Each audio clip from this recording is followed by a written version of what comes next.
Salutations à ce bel auditoire ici ce soir, à Sir Webster et Frère Green, et ainsi qu'à tout l'auditoire, aux membres de cette assemblée. C'est toujours un privilège pour moi de venir à la maison du Seigneur et d'être de retour ce soir dans l'une de ces églises Foursquare. Je me souviens, il y a bien des années, quand je suis venu pour la première fois à Los Angeles. J'avais entendu parler de Sœur Macpherson, mais elle avait déjà gravi les marches d'or avant que je commence à marcher dans cette voie. Et lorsque je suis allé à Los Angeles pour la première fois, je suis allé à Forest Lawn. J'avais entendu dire qu'elle est enterrée là-bas. Donc j'y suis allé et je me suis tenu près de sa tombe. J'ai courbé la tête et j'ai rendu grâce à Dieu pour une noble vie. Depuis, j'ai vu l'enseigne Foursquare dans presque tous les pays où je suis allé en tant que missionnaire. J'ai eu le privilège d'aller dans le temple, d'attendre dans son bureau où elle attendait. Avant qu'elle monte en chair, elle avait un bureau là. Et je me suis assis là, bien des soirs, quand j'allais prêcher au temple. Et je pensais aux heures qu'elle a dû passer à méditer avant de monter en chair. Le caractère sacré de l'ouverture de la parole de Dieu. Et être ici ce soir avec certains des fidèles qui essaient de garder ce message vivant. Que Dieu soit avec vous et vous bénisse.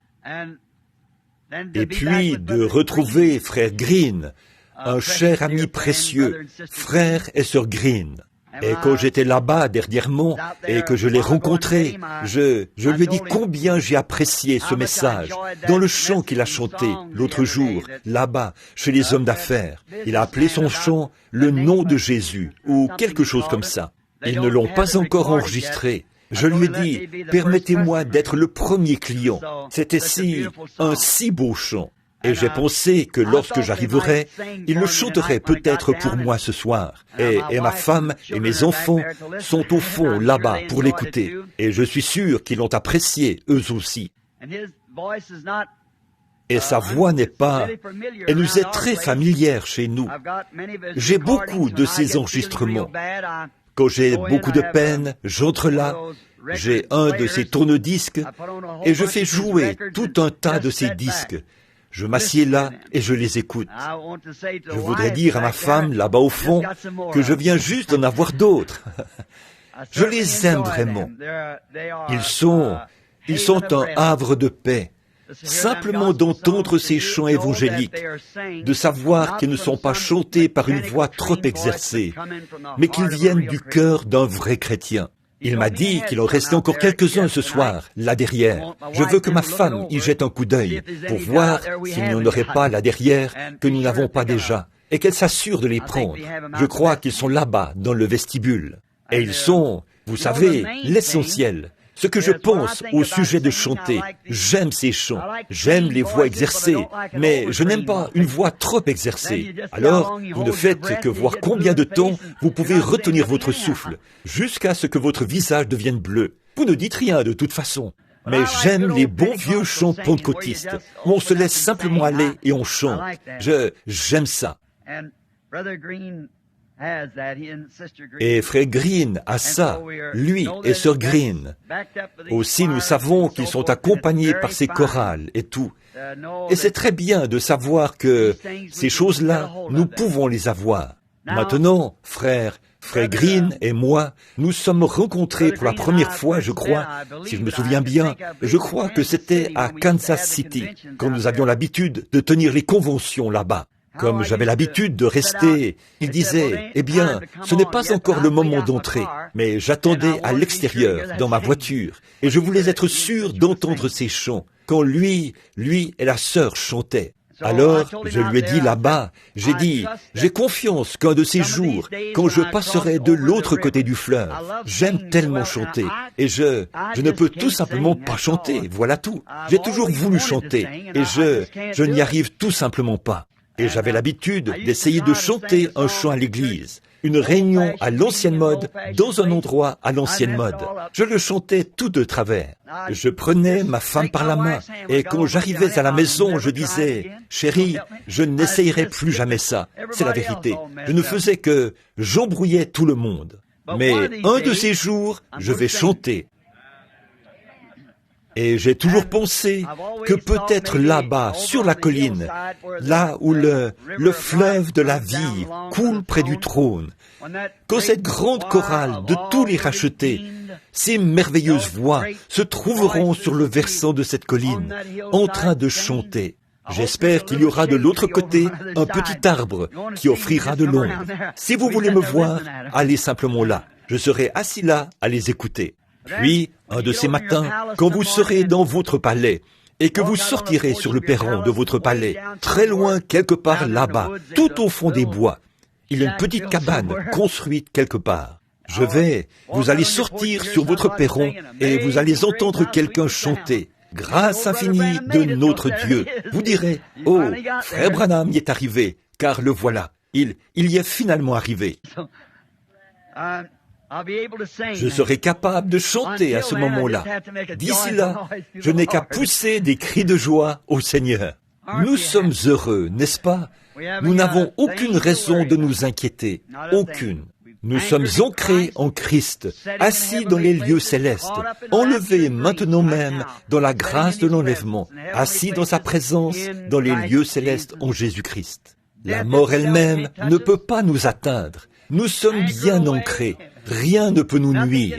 Nous sommes en sécurité, tout simplement, et nous attendons sa venue. Et nous sommes reconnaissants de cela. Maintenant, je dois conduire environ 240 kilomètres ce soir, après le service. Et avec un bon groupe comme celui-ci, il me faut beaucoup de temps pour débuter et ensuite 2 fois plus de temps pour m'arrêter. Je vais donc essayer d'entrer directement dans ce que j'ai l'intention de dire aussi vite que possible. Je veux remercier le pasteur, les collaborateurs et tout le monde pour cette occasion de venir ici, pour rendre témoignage de sa grâce ce soir, dans cette belle assemblée. Je suis monté, il y a quelque temps, sur la montagne du Sud, et j'ai regardé la vallée. J'ai pensé au moment où je suis venu pour la première fois dans cette vallée, il y a environ 35 ans. Combien cette ville s'est développée. Elle s'est étendue dans toute la vallée de Maricopa, ici. À perte de vue, c'est la ville. J'étais là-bas avec ma femme et j'ai dit, « Tu sais, chérie, il y a peut-être 300 ans, il n'y avait rien d'autre qui passait par ici que des coyotes et des pécaris, et ainsi de suite, partout dans la région. Et puis l'homme est venu et a commencé à bâtir. Puis la civilisation a commencé à s'étendre. Alors le péché et la violence se sont installés. J'ai pensé, ne serait-ce pas un endroit merveilleux? J'ai toujours pensé qu'un jour, j'aimerais vivre à Phoenix.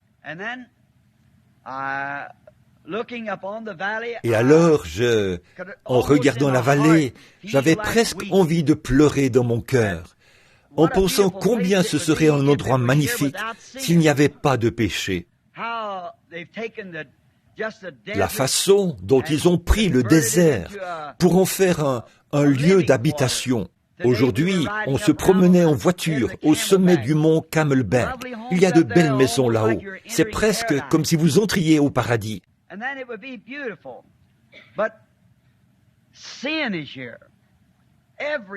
Et alors, ce serait magnifique. Mais le péché est ici, partout. Des débits de whisky, de l'immoralité, tout ce qui est mal, toutes sortes de combines et de pièges de l'ennemi pour piéger des âmes humaines. Ma femme a dit, « Alors, pourquoi es-tu ici, Billy ?» J'ai dit, « Chérie, c'est sombre. Mais tu sais, il y a au milieu de toutes ces ténèbres là-bas, il y a des petits points de lumière. Ce sont ceux que Dieu a choisis. Et je suis ici pour joindre mes efforts aux leurs, joindre mon cœur aux leurs, ma voix à la leur, et crier contre les ténèbres. C'est pourquoi je suis de nouveau ici, à Phoenix. Puisse le Dieu du ciel nous aider. Et quand la soirée sera terminée, et notre petite série de réunions qui se déroule à travers la ville, d'église en église, parmi toutes les dénominations du plein évangile, et elles se termineront avec la convention des hommes d'affaires, là-bas au Ramada. J'ai confiance que nous laisserons une marque ici, ce qui signifiera que de la petite lumière qui aura été répandue, beaucoup d'âmes trouveront Christ. Beaucoup de malades qui ont la foi seront guéris. Nous commençons déjà à en voir les résultats. Et j'ai confiance ce soir que si quelqu'un venait ici ce soir, à l'abri, sous la protection de cet endroit, que quelque chose sera dit dans un chant, dans un témoignage, ou dans la lecture de la parole, ou quelque chose qui fera en sorte que vous repartirez une personne différente de celle que vous étiez quand vous êtes entrés. Aide-nous tous à le faire. Et maintenant, avant d'approcher la parole, approchons-nous de l'auteur par le moyen de la prière. Courbons la tête un instant. Avec notre tête et notre cœur inclinés devant Dieu, y aurait-il une requête parmi les gens ce soir? Quelque chose en particulier au sujet duquel vous voulez demander de l'aide au Seigneur? Levez simplement la main. Et tout au fond de votre cœur, dites, « Seigneur, tu sais ce que c'est. Merci. Que Dieu vous bénisse. » Notre Père Céleste, nous venons maintenant en ce nom entièrement suffisant, celui du Seigneur Jésus, sachant qu'il a promis ceci, si vous demandez au Père quoi que ce soit en mon nom, cela sera accordé. Nous venons d'abord pour confesser que nous avons commis des erreurs, nous avons mal agi, et aucun d'entre nous n'est bon, pas un seul. Et nous venons pour confesser nos péchés au nom du Seigneur Jésus. Nous demandons le pardon. Et tu as vu les mains des gens, celles qui ont été levées ce soir. Et tu sais ce qui était derrière cette main, ce dont ils avaient besoin. Et j'offre ma prière avec les leurs. Je la dépose sur ton autel et j'implore ta miséricorde, afin que toi, Seigneur, tu fasses miséricorde et que tu répondes à chacune des requêtes.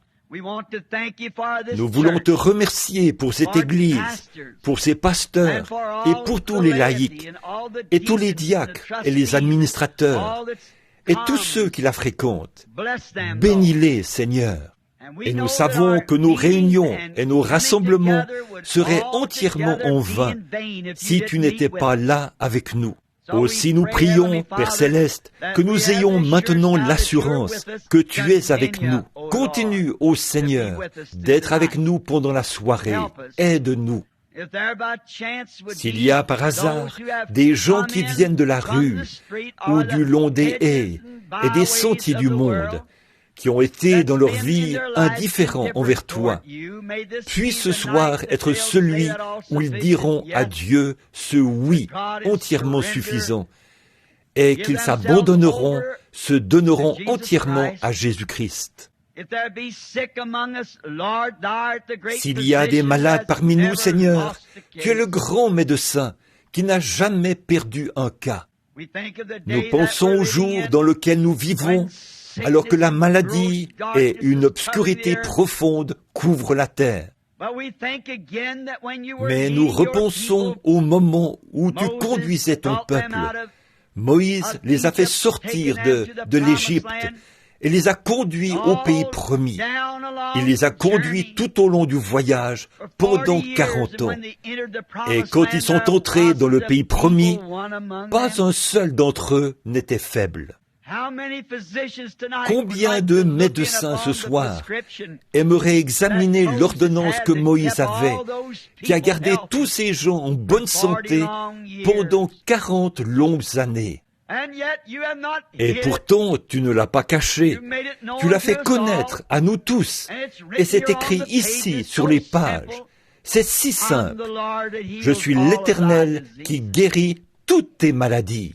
Puissions-nous prendre conscience de cela ce soir, Seigneur, les malades et ceux dans le besoin, et savoir qu'il n'y a pas une seule maladie dont tu n'es pas le remède, le double remède. Bénis la lecture de ta parole, et puissent nos cœurs se concentrer maintenant sur l'essentiel de la réunion. Alors que nos cœurs ont été remplis de joie par les chants de l'Évangile et les témoignages et tout, nous sommes très reconnaissants. Maintenant, puissions-nous entendre ta parole, et parle-nous, Père, et bénis ces quelques notes qui ont été préparées pour la soirée, car nous le demandons en son nom et pour sa gloire. Amen.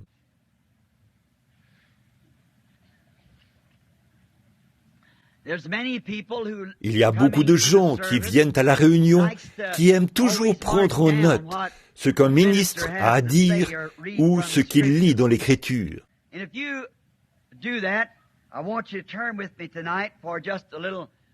Et si vous le faites, je veux que vous preniez avec moi ce soir pour une petite lecture dans l'Évangile de Matthieu, le chapitre 15, versets 21 à 28. Je lirai ceci. Jésus, étant parti de là, se retira dans le territoire de Tyr, de Sidon. Et voici une femme cananéenne qui venait de ces contrées lui cria « Aie pitié de moi, Seigneur, fils de David. Ma fille est cruellement tourmentée par le démon. » Il ne lui répondit pas un mot. Et ses disciples s'approchèrent et lui dirent avec instance « Renvoie-la, car elle crie derrière nous. » Il répondit « Je n'ai été envoyé qu'aux brebis perdues de la maison d'Israël. » Mais elle vint se prosterner devant lui, disant « Seigneur, secours-moi. » Il répondit « Il n'est pas bien pour moi de prendre le pain des enfants et de le jeter aux petits chiens. » « Oui, Seigneur, dit-elle, mais les petits chiens mangent les miettes qui tombent de la table des maîtres. »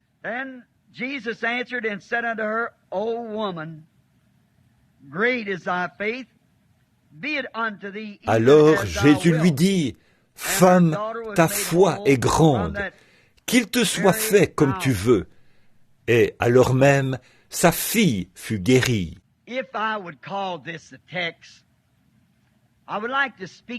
Si je peux prendre ceci comme texte, j'aimerais parler juste un instant, ou plutôt pendant quelques minutes, sur ce sujet, la persévérance.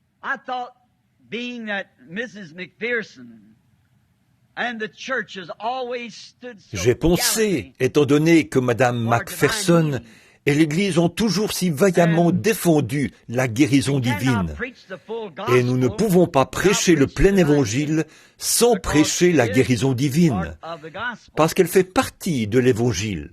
Je me souviens, quand j'étais un petit garçon, j'ai lu un article dans l'un des magazines, Life ou Look, ou l'un de ces magazines. Je n'étais qu'un jeune garçon. On se moquait de Madame Macpherson parce qu'elle prêchait la guérison divine. Et ils ont dit qu'elle employait un genre de stratagème. Ils ont dit, les femmes qui avaient des goitres, elles mettaient une épingle sous son doigt, et les femmes mettaient un ballon sous leurs vêtements. Ensuite, Madame Macpherson posait ses mains sur la femme. Elle enfonçait l'épingle dans le ballon, et cela faisait dégonfler le ballon. J'étais un pécheur, mais j'avais plus de bon sens que ça, que de penser une chose pareille. Si l'épingle avait percé le ballon, il aurait éclaté.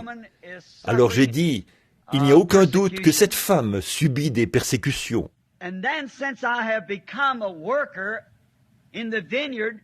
Et donc, depuis que je suis devenu un ouvrier dans la vigne, je me rends compte de ce qu'elle a dû endurer. Quand vous prenez position pour la vérité, vous êtes toujours haï de l'ennemi. Le mot persévérer signifie, je pense, selon Webster, persister. Persévérer, persister dans la poursuite d'un but. Et chaque personne sur terre, ou qui a déjà vécu sur la terre, qui a jamais accompli quelque chose, qui a fait quelque chose de sa vie, a dû être persévérante. Vous devez premièrement être certain de ce en quoi votre foi est ancrée. Or, la foi n'est pas une chose qui est si facilement ballottée, et une sorte de, comme on dirait dans le langage de la rue, un tour de passe-passe. La foi ne peut avoir une position correcte que lorsqu'elle est placée sur quelque chose d'inébranlable. Si je vous disais d'aller là-bas et de poser votre main sur cet arbre pour recevoir votre guérison, vous pourriez en douter. Alors, pourquoi? Il n'y aurait aucun fondement à cela. Vous n'auriez que ma parole. Et si je vous disais que de vous laver dans une certaine eau, ici, dans la vallée, vous apporter la guérison, cela dépendrait de la confiance que vous avez en moi. Et la foi vient de ce qu'on entend. Entendre quoi? La parole de Dieu. C'est pourquoi, si ceci est la parole de Dieu, et elle l'est, ce qu'elle enseigne, nous pouvons nous reposer sur cela. Dieu ne peut pas changer. Dieu doit toujours demeurer Dieu. Sa parole doit être aussi vraie dans cet âge-ci qu'elle l'a toujours été dans n'importe quel âge. Maintenant, nous sommes limités. Nous pouvons dire quelque chose cette année et le lendemain même, il nous faudra peut-être modifier ce que nous avons dit parce que nous ne sommes pas tout à fait certains, parce que nous sommes limités. Nous ne faisons que présumer. Et présumer signifie s'aventurer sans autorité. Mais quand Dieu dit quelque chose, c'est parfait. Il n'a pas à le modifier. Abraham ne douta point par incrédulité au sujet de la promesse de Dieu, mais il fut fortifié, donnant gloire à Dieu, parce qu'il savait qu'il était capable d'accomplir, ou de garder, ou de faire ce qu'il avait promis. Alors, si jamais Dieu est appelé à entrer sur la scène pour une décision, la décision première prise par Dieu doit toujours demeurer la même. Elle ne pourra jamais changer. Elle ne peut pas être modifiée parce qu'il est infini. Et tout ce qui est infini n'a jamais eu de commencement ou de fin. Donc, il ne peut pas revenir en arrière l'année suivante et dire « j'avais tort ». Alors, si c'était sa décision, tout homme qui prend cette même, qui arrive à la même décision que Dieu a prise pour un certain homme sur la base de sa foi, de la croire, il doit agir de la même manière chaque fois qu'un homme croit cela. Dieu doit agir chaque fois de la manière dont il a agi la première fois. Sinon, il a mal agi la première fois. Et qui peut accuser Dieu de mal agir? Dieu doit toujours s'en tenir à sa décision. Si tu peux le croire. Bon, pour accomplir quelque chose, vous devez vous fixer un but et dire « Ceci, j'y crois » et vous y tenir et continuer à avancer, à vous en rapprocher, sachant que vous avez, c'est là, sachant qu'il y a quelque chose là vers lequel vous approchez. C'est comme cette histoire que l'on raconte au sujet du petit garçon avec le cerf-volant qui tenait la ficelle dans sa main. L'homme a dit, « Qu'est-ce que tu tiens, fiston ?» Il a dit, « Mon cerf-volant. » Il a dit, « Je ne vois rien d'autre qu'une ficelle. » Il a dit, « Mais il y a un cerf-volant à l'autre bout. » L'homme a levé les yeux et a dit, « Je ne vois pas le cerf-volant. » Le petit garçon a dit, « Moi non plus. » Il a dit, « Eh bien, comment sais-tu que tu as un cerf-volant ?» Il a dit, « Je peux le sentir tirer à l'autre bout. » Eh bien, c'est la même chose avec la foi. La foi est une ferme assurance des choses qu'on espère, une démonstration des choses qu'on ne voit pas. Aussi longtemps que vous placez votre foi sur cela et que vous êtes ancré là, vous allez y parvenir. Peu importe que vous le voyez ou non, vous savez quand même que c'est là. Vous tirez dessus et il vous tire. Et tout homme qui a jamais réalisé quelque chose de valeur s'est fixé un but. Il a ensuite persisté, persévéré pour l'accomplir.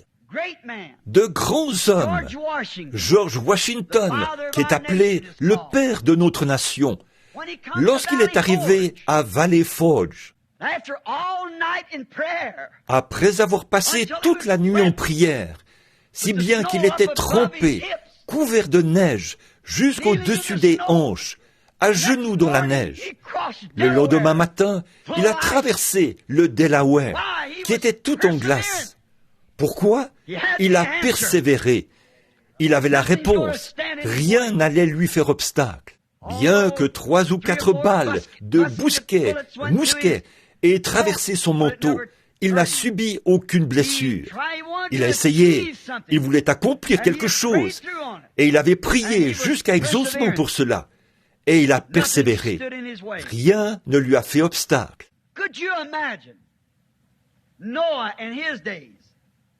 Pourriez-vous imaginer Noé à son époque? Combien Noé a persévéré? Or, il n'était qu'un fermier, et il vivait dans un jour de recherche scientifique plus avancé, peut-être, que ce que nous avons aujourd'hui. Parce qu'à cette époque-là, ils ont construit les pyramides. Et si certains d'entre vous ont eu le privilège d'aller voir la grande pyramide d'Égypte et de voir le Sphinx et tout, eh bien, c'est étonnant à voir. Comment ils ont réussi à lever ces gros blocs de pierre dans les airs, presque la hauteur d'un pâté de maison, alors qu'ils pesaient des milliers de tonnes. Aujourd'hui, nous ne pourrions pas reproduire ça. Nous ne comprenons pas. Ils avaient quelque chose. Ils avaient une teinture. Ils avaient quelque chose avec lequel ils pouvaient embaumer un corps, qui pouvait lui donner une apparence tout à fait naturelle pendant des milliers d'années. Nous n'avons pas ces arts, ces colorants et tout qu'ils avaient. C'était un grand âge scientifique. Mais un jour, alors que Noé était dans les champs, peut-être en train de s'occuper de sa récolte, Dieu lui est apparu et lui a dit, « Prépare-toi pour le salut de ta maisonnée. Construis une arche. Il va pleuvoir. » Maintenant, nous savons tous que dans le monde antédiluvien, il n'avait jamais plu. Et alors, ça ne concordait pas avec la pensée des scientifiques de cette époque-là. Son message était contraire. Sans doute que de brillants scientifiques sont venus le voir et lui ont dit, « Bon, regarde bien, monsieur Noé. Là, nous avons des instruments avec lesquels nous pouvons atteindre la Lune et nous pouvons faire toutes ces recherches scientifiques. Et il n'y a pas d'eau là-haut. Comment de l'eau pourrait-elle descendre de là-haut alors qu'il n'y a pas d'eau là-haut qui peut descendre? Tu es insensé. Tu fais quelque chose alors qu'il n'y a rien de vrai là-dedans. Il n'y a pas d'eau là-haut.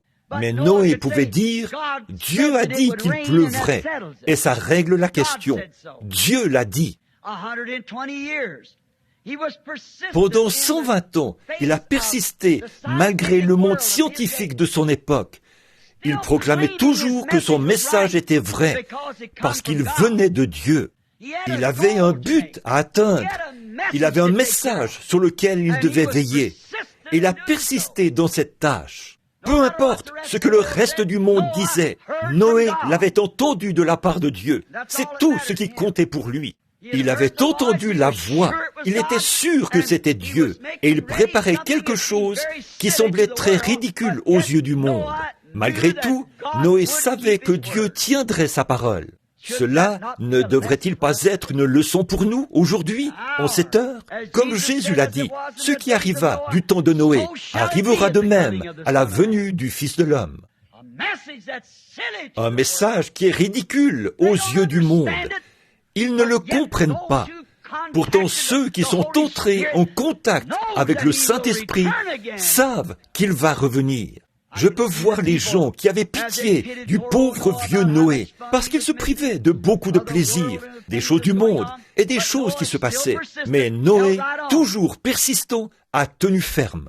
Un jour, Dieu a dit à Noé, « Très bien, tu as fait ce que tu devais faire. Maintenant, entre dans l'arche, toi et ta maisonnée. » Et on a remarqué que les oiseaux ont commencé à y entrer en volant, et les animaux ont commencé à entrer, 2 par 2. Noé et sa famille sont entrés. Et il y a toujours des croyants frontaliers. C'est comme ça que je les appelle. Des gens qui vont venir à l'église. Ils vont apprécier un message qui vient peut-être de la chorale, ou des chanteurs, du ministre, ou un témoignage. Ils vont apprécier cela. Mais pour ce qui est d'entrer et d'en faire partie, ils ne veulent simplement pas le faire. Ils aiment bien écouter, mais ils ne veulent pas en faire partie. Ils ne veulent pas être identifiés à eux. Ils veulent rester à l'écart. Cela a toujours été ainsi, et il y en avait sans doute à cette époque-là. Puis, quand la porte de l'arche a été fermée, beaucoup de ces gens ont dit, « Eh bien, allons-y et tenons-nous près de là, au cas où cela arrive, et que le vieil homme avait raison. » Nous avons tous pensé que le vieil homme n'avait pas toute sa tête. Mais j'aimais bien l'écouter prêcher pendant qu'il se tenait là, à la porte.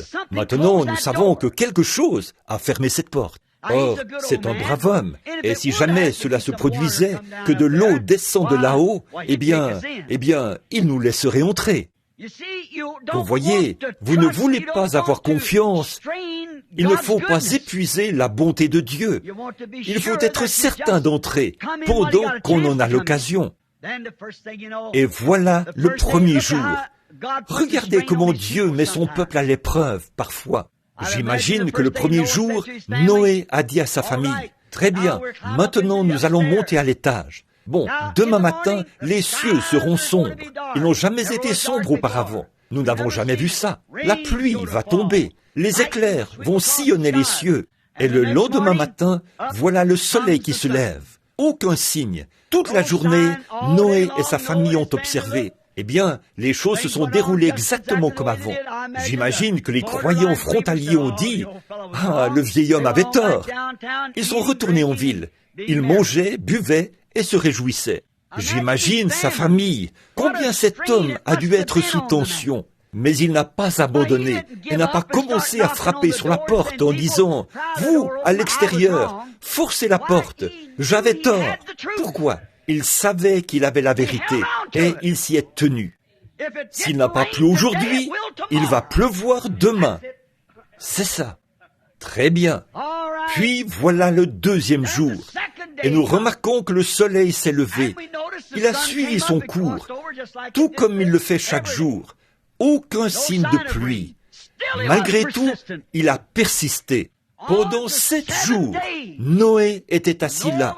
Il disait, « S'il ne pleut pas aujourd'hui, il va pleuvoir demain. » Voyez, il était ancré. Il a persisté, persévéré, parce qu'il savait que Dieu l'avait dit et qu'il fallait qu'il en soit ainsi. Enfin, le 7e jour, quand il a regardé par la fenêtre, les cieux s'assombrissaient. Le vent balayait les collines, les arbres penchaient, les gens hurlaient, ne sachant pas quoi faire. Et après un certain temps, de grosses gouttes de pluie ont commencé à tomber pour la première fois. Elles tombaient dans les rues. Les égouts se sont remplis. Tous les ruisseaux sont sortis de leur lit. L'eau a commencé à monter. Les gens sont montés dans leurs bateaux et ils ont coulé. Les vents étaient violents. Et l'eau est devenue de plus en plus profonde. Après un certain temps, elle a commencé à atteindre le bateau. Il regardait par la fenêtre. Alors, les gens hurlaient, mais il n'y avait aucun moyen pour lui de leur tendre la main et de les atteindre. Il était tout là-haut, à l'étage supérieur. Par leur péché, ils avaient laissé passer leur jour de grâce. Il n'y avait plus de grâce pour eux. Il était trop tard à ce moment-là. Alors, quel sentiment Noé a dû éprouver quand il a regardé dans la rue et qu'il a vu tous les petits bateaux, qu'ils aient été construits avec l'aide de Dieu ou pas. Vous voyez, les gens pensent comme ça aujourd'hui. Ils peuvent construire leur propre arche. Ils peuvent fabriquer leur propre salut. Vous ne le pouvez pas. Dieu a acquis le salut pour nous et nous devons l'accepter. Une arche construite de main d'homme ne tiendra pas le coup. Tout ce que l'homme peut accomplir, c'est contraire à la volonté et à la parole de Dieu. Ça ne tiendra pas le coup. Mais quel effet cela a dû produire sur Madame Noé et ses belles-filles et son fils, ses fils, et ainsi de suite, lorsqu'ils ont vu cette eau monter jusqu'à l'arche et que l'arche restait quand même immobile. Mais au bout d'un moment, ils ont senti qu'elle se dégageait. Elle flottait. Oh, Noé a su que tout ce qu'il avait essayé d'accomplir, ce qu'il avait fait, son message portait ses fruits à ce moment-là. Elle s'était dégagée. Il quittait la terre. C'est pareil quand un homme restera là, non pas s'avancer et serrer la main du pasteur, inscrire son nom sur un registre. Mais quand il restera là, jusqu'à ce qu'il sente quelque chose se libérer à l'intérieur de lui, et qu'il commence à flotter tout là-bas par la foi, il sait que ses péchés sont du passé, et qu'il a ancré son âme en Christ. Il y a quelque chose qui le fait monter de plus en plus haut. On persiste, on persévère. Moïse a été très persévérant. Quand il est descendu en Égypte et qu'il a tué un homme, il avait toute son instruction et sa formation. Et malgré tout, il s'y est mal pris. Il a essayé, parce qu'il avait confiance en ce qu'il pouvait accomplir par son instruction et par sa propre... On nous dit qu'il était un militaire, et ce pourquoi il avait été formé, nous voyons que cela a échoué. Et quand cela a échoué, il n'a pas persévéré. Il s'est enfui au désert et y est resté pendant 40 ans. Mais un jour, il a rencontré Dieu dans un buisson ardent. Il a ôté ses souliers. Il a vu la gloire de Dieu. Il a vu un bâton sec se transformer en serpent et redevenir un bâton. Il a vu une main couverte de lèpre être guérie par la puissance de Dieu. Et il a entendu la voix de Dieu lui parler. Rien n'allait plus l'arrêter alors. Je l'ai souvent décrit. J'espère que ce n'est pas d'une manière sacrilège. Un vieil homme, âgé de 80 ans, avec sa femme, assis sur un mulet, tenant un enfant sur sa hanche. Le lendemain, et avec sa barbe qui pendait, le bâton à la main, il avançait, les yeux fixés vers le ciel, et sa barbe blanche qui flottait au vent. Et quelqu'un a dit, « Où vas-tu, Moïse ? Je vais en Égypte pour prendre le contrôle. » Une invasion par un seul homme. Ça avait l'air plutôt ridicule. Mais pour l'esprit charnel, les voix de Dieu sont ridicules. Mais elles sont précieuses pour ceux qui y sont ancrés. Ils savent de quoi ils parlent. Ils courent vers le but. Oh, quelle chose extraordinaire cela a dû être. Noé, ou Moïse plutôt, qui allait en Égypte, une nation que le monde entier craignait, un peu comme la Russie aujourd'hui, une invasion par un seul homme, un vieil homme de 80 ans, avec sa femme assise sur un mulet et un bâton tordu à la main, en route pour prendre le contrôle. La chose qui est étrange à ce sujet aux yeux du monde, c'est qu'il l'a bel et bien fait. Il a pris le contrôle.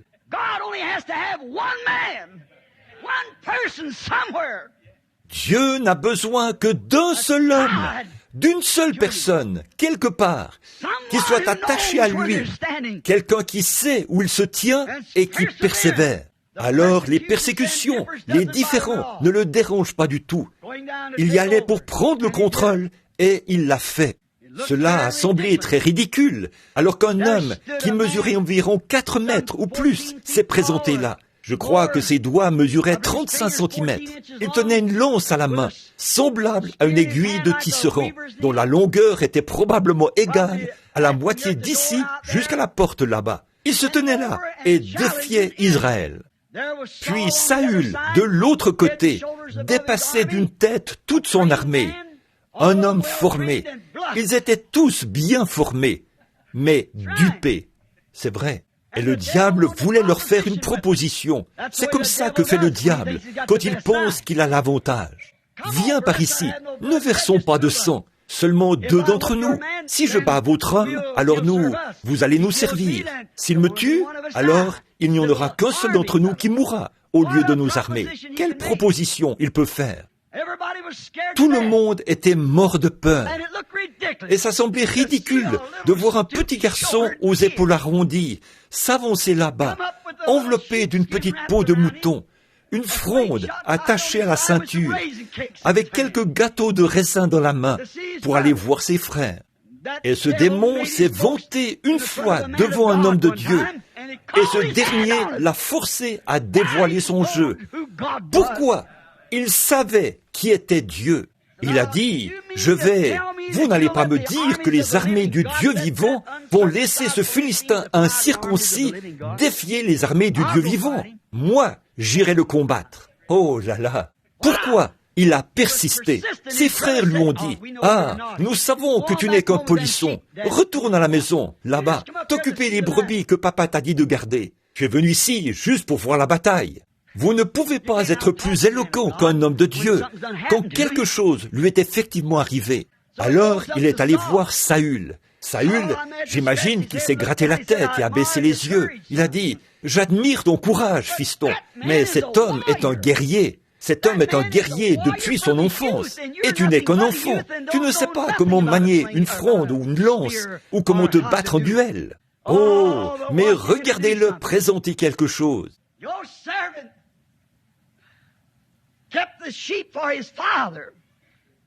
Ton serviteur gardait les moutons pour son père. Et il a dit, un jour, un ours est entré et a pris un des agneaux de mon père. Je l'ai poursuivi et je l'ai tué. Puis un lion est entré et on a pris un et l'a emporté. Je l'ai poursuivi et je l'ai tué. Maintenant, a-t-il dit, le Dieu qui m'a donné la victoire sur l'ours et sur le lion, à combien plus forte raison va-t-il me donner la victoire sur ce Philistin incirconcis qui défie les armées du Dieu vivant? Saül a dit, mais tu n'es qu'un enfant. Il a dit, tu ne portes rien du tout, rien qu'une petite peau de mouton. Attends, je vais te mettre mon armure. Alors, il l'a pris et lui a mis son armure.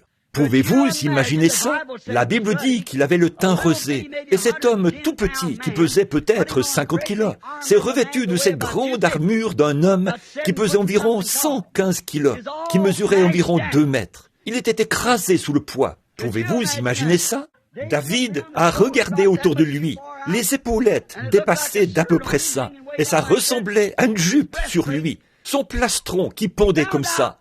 Il a constaté que le vêtement ecclésiastique n'allait pas à un homme de Dieu. Oui. Il a dit, débarrassez-moi de ça. Je ne sais rien de ces choses-là. Mais laissez-moi y aller avec ce que je sais être bien. Voilà, il y est allé avec la puissance de l'esprit. Je crois que c'est Hudson Taylor qui a dit une fois à un missionnaire chinois. Ce jeune chinois a dit, « Monsieur Taylor, j'ai senti mon appel en Christ. » Il a dit, « Devrais-je maintenant aller étudier pour obtenir ma licence en lettres, puis mon doctorat en philosophie, et tout ce qu'il me faut obtenir, mon doctorat ?» Monsieur Taylor a dit, « Vas-y maintenant, fiston, vas-y maintenant. N'attends pas que ce moment arrive. Tu gaspillerais une grande partie de ta vie. » Je pense que c'est juste. Je suis d'accord avec Monsieur Taylor. Allez-y maintenant!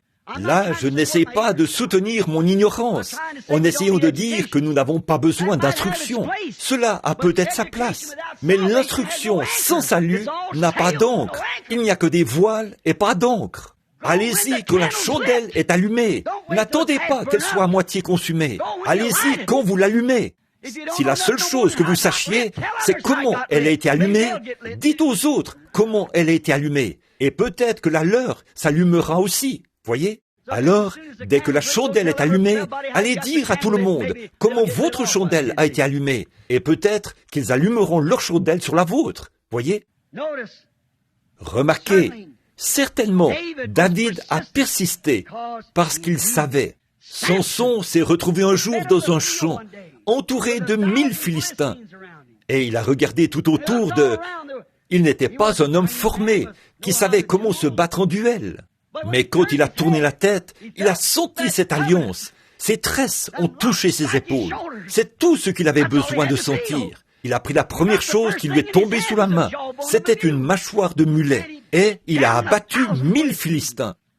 Pourquoi? Il a persisté parce qu'il savait que Dieu avait fait une alliance avec lui de ces 7 tresses. Tant qu'elles pendaient à leur place, rien n'allait le déranger. Oh, frères, sœurs, combien l'Église du Dieu vivant devrait persister fermement ce soir. Aussi longtemps que nous pouvons sentir l'alliance du Saint-Esprit, le sang de Jésus-Christ qui nous purifie de tout péché, nous ne devrions jamais laisser rien nous faire obstacle. Persister, certainement. Jean, le grand prophète, dont on avait annoncé la venue, quand il était dans le désert, Dieu lui avait dit, ils attendaient un Messie, bien sûr. Il y avait 400 ans qu'ils n'avaient pas eu un prophète. Mais Dieu lui avait dit dans le désert, il a dit, là, ils vont essayer de te dire que docteur Untel, c'est l'homme qui devrait être le Messie, si tu dois l'annoncer. Eh bien, c'est la meilleure personne de notre assemblée. Et ils diront, eh bien, le petit-fils du souverain sacrificateur, ici, il est celui qui devrait avoir ce titre, et ainsi de suite. Mais écoute, Jean, c'est un travail sérieux. Tu dois être sûr. Alors, je vais te donner un signe. Celui sur qui tu verras l'Esprit descendre et demeurer, ce sera lui qui baptisera du Saint-Esprit et de feu. Jean s'est tenu là. Il parcourait des yeux les assemblées alors qu'elles venaient. Et tout le monde venait d'ici, de là et d'ailleurs. Mais il n'arrivait pas à le voir. Un jour, alors qu'il se tenait là, en train de discuter avec le sacrificateur, qui disait, « Tu ne vas pas me dire qu'il viendra un temps où le sacrifice perpétuel sera enlevé. » Il a dit, « Il viendra un homme. » Puis il a regardé. Le voilà. Il a dit, « Voici l'agneau de Dieu qui ôte le péché du monde. » Il le savait, parce que Dieu lui avait dit, « Celui sur qui tu verras descendre l'Esprit. » Il le savait, il a persisté. Revenons à cette petite femme. Il y a tellement de choses que nous pourrions dire au sujet de différentes personnes qui ont persévéré, persisté, qui ont tenu bon pour y parvenir.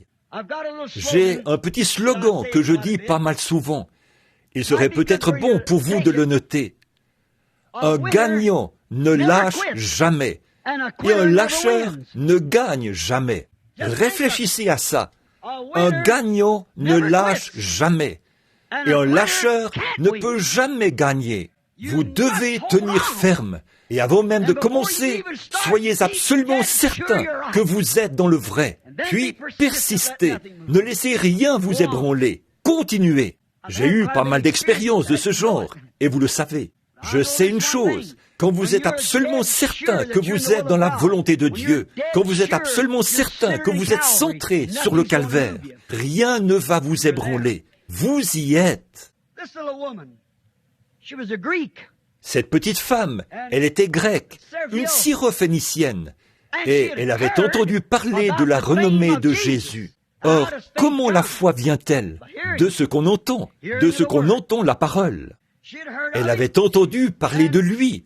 Et vous savez, peut-être y a-t-il eu beaucoup de choses pour lui faire obstacle. Parce qu'elle était grecque. La foi vient de ce qu'on entend. Nous savons ça. Et il y avait beaucoup de choses pour lui faire obstacle. Mais la foi trouve une source que personne d'autre ne connaît. La foi trouve cette source que personne ne peut expliquer. C'est quelque chose que vous savez. Les autres ne peuvent pas le voir, mais la foi le voit. La foi voit cela, là où l'œil naturel ne le voit pas, mais l'œil intérieur voit cette chose. Or, elle avait besoin de Jésus. La première chose que vous devez faire, si vous voulez trouver Christ, c'est de savoir que vous avez besoin de lui. Quand vous pensez que vous n'avez pas besoin de lui, alors vous ne le trouverez jamais, parce que vous ne le chercherez pas de tout votre cœur. Avez-vous remarqué ce passage de l'Écriture où il est dit « Cherchez et vous trouverez, frappez et l'on vous ouvrira ». En fait, ça ne veut pas dire de simplement frapper comme ceci et l'on vous ouvrira. Ce n'est pas simplement dire « Eh bien, je suis sorti, Seigneur, me voici, me veux-tu » Non, ce n'est pas ça. Celui qui cherche, celui qui frappe, on continue. Ça doit concorder avec le reste des Écritures. Comme le juge inique et la veuve, elle frappait continuellement à sa porte. Elle a persisté. S'il la renvoyait aujourd'hui, demain, il l'avait de nouveau sur les bras. C'est de cette manière que vous voulez agir envers Dieu. Soyez constamment devant lui, chaque matin, chaque nuit, chaque jour, tout le temps, constamment. Continuez simplement à chercher, continuez à demander, continuez à frapper.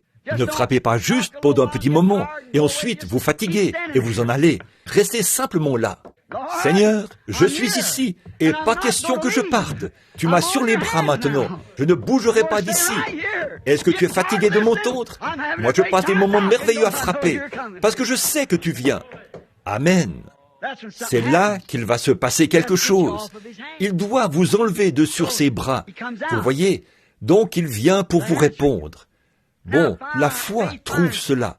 Sa parole est une épée. La Bible dit dans Hébreux 4:12 que la parole de Dieu est plus tranchante qu'une épée à 2 tranchants. Maintenant, il n'y a qu'une chose qui puisse tenir cette épée, c'est la main de la foi. La main de la foi est la seule chose qui puisse tenir cette épée de la foi, cette épée de la parole. Là, il se peut que votre bras soit faible, tout juste assez fort pour la saisir, pour la justification, tant vous êtes faible. C'est peut-être tout ce que vous pouvez dégager en tranchant. Mais cette épée de la parole tranchera pour dégager chaque promesse que Dieu y a faite, à condition que ce soit un bras de la foi bien fort qui la tient. Je crois en Dieu pour ma guérison. Je crois en Dieu pour mon baptême. Dieu a fait la promesse. Et la foi tient cette épée. Ça va la découper du rocher là-bas. Chaque promesse de Dieu peut être dégagée en étant tranchée par la parole de Dieu, car c'est une épée. Elle a eu beaucoup d'obstacles, mais sa foi n'en avait pas. Vous avez peut-être beaucoup d'obstacles. Chaque personne qui s'engage à rencontrer Christ découvrira qu'il y a beaucoup d'obstacles. Mais votre foi, elle, n'en a pas. La foi n'a aucun obstacle. La foi a du poil sur la poitrine et de gros muscles. Les raisonnements s'élèvent et disent, vous savez, c'est raisonnable. La foi gonfle ses muscles, bombe son grand torse et dit, tais-toi, assieds-toi. Et le raisonnement se sauve dans un coin et s'assied sur son tabouret. Voilà. La foi a des muscles, et ce qu'elle dit veut dire exactement ce qu'elle dit. Voilà ce qu'il nous faut ce soir. Voilà ce dont l'église Foursquare a besoin. Voilà ce dont le groupe Pentecôtiste a besoin. Voilà ce dont le monde entier a besoin. Voilà ce dont j'ai besoin. Voilà ce dont vous avez besoin. Et nous devrions avoir honte de l'admettre. Mais nous avons besoin d'une foi qui s'accrochera à la parole de Dieu et qui déclarera qu'elle est vraie. Faire face au diable et dire « Ainsi dit le Seigneur ». Je lisais l'autre jour où un homme racontait que le diable est venu devant lui. Et il a dit, le diable n'était qu'une espèce de petit avorton. Et il a dit, bouh! Il a dit, j'ai reculé brusquement. Et il a dit, bouh! J'ai reculé brusquement. Chaque fois qu'il criait, bouh! Et que je reculais brusquement, lui, il grandissait. Et moi, je rapetissais. Et il a dit, il répétait constamment, bouh! Il a dit, je rapetissais chaque fois que je reculais brusquement. Et lui, il grandissait. Il a dit, je savais qu'éventuellement, j'allais devoir le combattre. Il a dit, j'ai regardé autour de moi. Je me suis dit, quoi? J'ai trouvé la parole de Dieu. Il a dit, je l'ai enroulée dans ma main. Et le diable a dit, bouh! Et moi aussi j'ai dit, bouh! Et il a dit, quand j'ai aussi dit bouh, chaque fois que je disais bouh, il rapetissait. Et moi, je grandissais. C'est ça, vous devez le combattre, tôt ou tard. Vous savez, les gens ne croient pas que le diable existe. Je le croise tout le temps. Ah oui, je le croise tous les jours. Tous les autres croyants aussi. Oui, vous devez le combattre, tôt ou tard. Alors, aussi bien commencer tout de suite. Il n'y a qu'une chose dont il a peur. C'est ce sang et cette parole. La foi la tient fermement. Elle est forte et elle continue à avancer. Bon, nous voyons que cette petite femme grecque, comme je l'ai dit, elle a eu beaucoup d'obstacles. Mais sa foi n'en avait pas. La foi n'a pas d'obstacles. Ils lui ont peut-être dit, sais-tu que tu es grec? Tu es grec. Tu sais, tu n'appartiens pas à sa dénomination. Ne va pas là-bas avec ce groupe. Ça, c'est l'un des obstacles, voyez. Mais si vous avez la foi, vous y allez quand même. Ça ne fait aucune différence, la dénomination où il se trouve, pourvu qu'il soit là. Elle avait un besoin. Elle avait une fille qui se mourait d'épilepsie. Et elle devait absolument arriver jusqu'à lui, parce que les médecins ne pouvaient rien faire pour elle. Ils ne le peuvent toujours pas. Alors, il fallait qu'elle parvienne jusqu'à Jésus. Elle avait entendu dire qu'il avait déjà guéri ce genre de cas-là. Eh bien, disait-il, il n'a jamais amené son réveil dans vos dénominations. Ça ne lui a pas fait obstacle. Cette petite femme avait la foi. Elle a persisté. Elle a simplement continué en ignorant ce groupe-là. Sa foi l'en a éloigné. Oh, s'il pouvait seulement faire ça aujourd'hui. Quelqu'un va dire, il y a une réunion ce soir à l'église Foursquare. Eh bien, elle ne fait pas partie de votre dénomination. Vous feriez mieux de vous tenir loin de là. Continuez à vous frayer un chemin. Votre foi vous mènera droit au but. Voyez, la foi ne connaît pas d'obstacle. Elle avance malgré tout. Rien ne va l'arrêter. Comme je l'ai dit, elle est bien musclée, avec de gros muscles. C'est elle qui prend le contrôle. Les autres en ont peur. Oui, monsieur, ils vont fuir devant elle, comme devant la variole. Ils s'en éloignent complètement. Il ne veut rien avoir à faire avec cela. Quand la grande foi s'élève, elle dit « Je sais en qui je crois, je suis persuadé ». C'est ça. Il se peut qu'un autre groupe soit venu et ait dit « Les jours des miracles sont passés. Une telle chose, ça n'existe pas. C'est une bande d'exaltés là-bas, ces Juifs. Nous sommes Grecs, nous sommes intelligents, nous sommes un groupe de personnes intelligentes. Nous donnons au monde l'art, la musique et la religion. Et cette chose-là n'existe pas. » Mais elle a persisté. Pour elle, les jours des miracles n'étaient pas passés, parce que quelque chose lui avait dit ici, à l'intérieur, qu'il ne l'était pas. Et Jésus avait ce qu'elle cherchait, et elle était déterminée à se rendre jusqu'à lui. Que sa dénomination ait parrainé cela ou pas, elle y allait quand même. Elle allait se rendre là-bas. Elle a persisté, toujours persisté. Les jours des miracles étaient peut-être passés pour eux, mais ils ne l'étaient pas pour elle. C'est pareil pour chaque croyant. Ces gens disent que les jours des miracles... Un homme a dit il y a quelque temps, il a dit « Peu m'importe ce que vous pourriez dire, Monsieur Branham. » Il a dit « Je ne crois pas que la guérison divine existe. » J'ai dit « Bien sûr que non, pas pour vous. Ce n'est pas pour les incroyants. C'est seulement pour ceux qui croient. » C'est vrai. Cela n'a pas été envoyé aux incroyants. Cela a été envoyé aux croyants. Vous ne pouvez pas l'apprécier parce que vous n'en connaissez rien. Il voulait me dire, le Saint-Esprit, ça n'existe pas. J'ai dit, vous êtes en retard d'environ 33 ans pour dire ça. J'ai dit, je sais à quoi m'en tenir. Je l'ai déjà reçu. Oh, quel non-sens.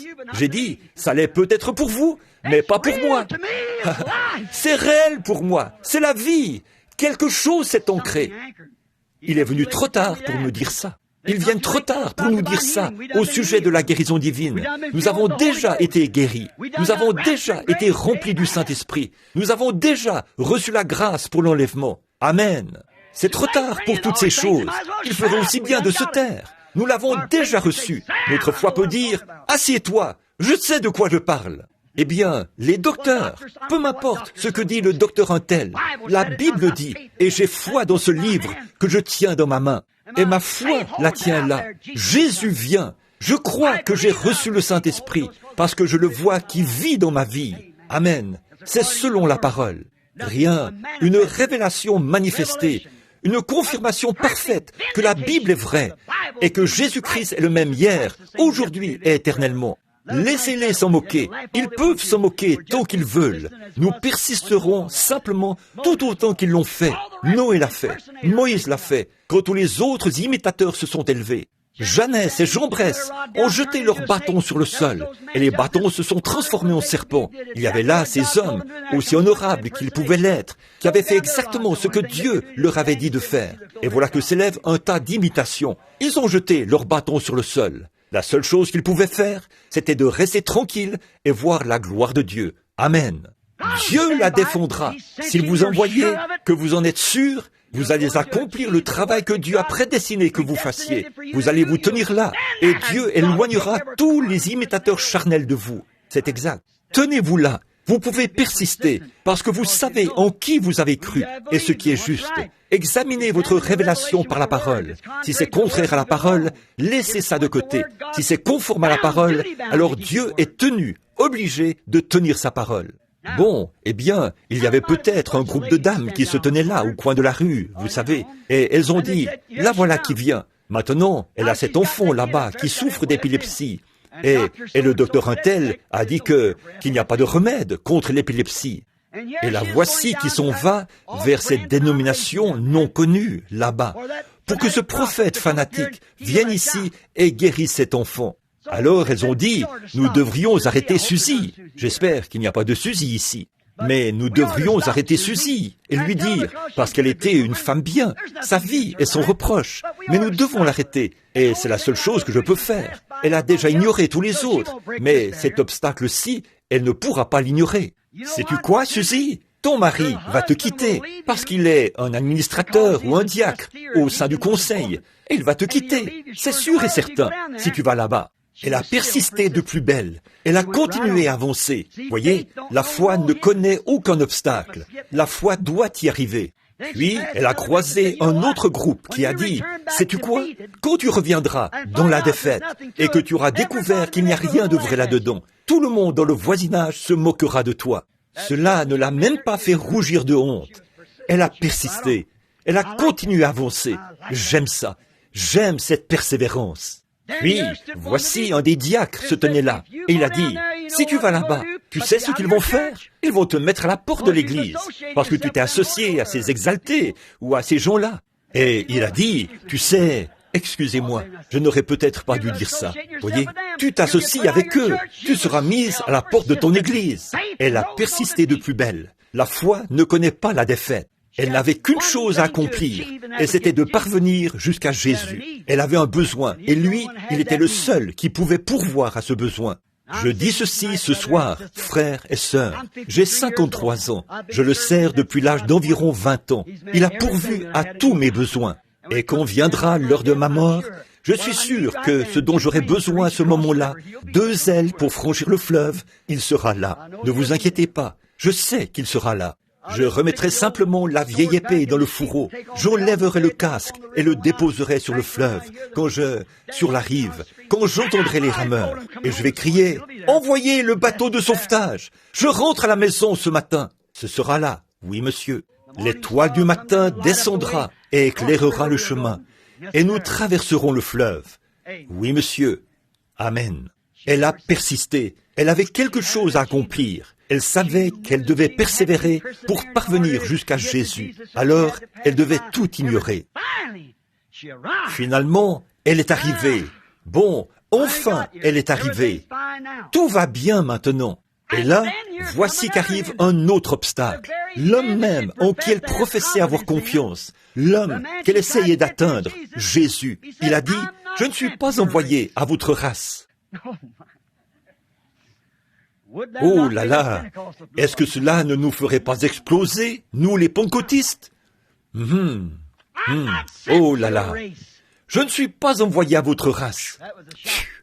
C'était tout un choc. Mais savez-vous quoi? La foi ne connaît pas de choc. Et de nouveau, il s'est retourné. Après toutes ces choses qu'elle avait traversées, sa foi a tenu ferme, car elle savait que Jésus pouvait lui donner ce qu'elle désirait. Et elle a franchi chacun de ces obstacles. Et lorsqu'elle est parvenue jusqu'à lui, elle a été carrément repoussée. Je ne suis même pas envoyé à votre race. Je peux l'imaginer là, les yeux brillants. Elle était devant lui à ce moment-là. C'est le seul endroit où elle devait être. Et il a dit, en plus, ta race n'est rien d'autre qu'une bande de chiens. Oh là là! Et s'il vous avait dit cela à vous, vous auriez dit, je vais reprendre mes papiers de ces Foursquare et je vais aller ailleurs. Je ne retournerai plus jamais là-bas. Je vais reprendre mes papiers d'un tel. Oh oui, oui monsieur. Mais elle a continué à tenir bon. Oh, voyez, la foi ne connaît pas la défaite. Rien ne va l'arrêter.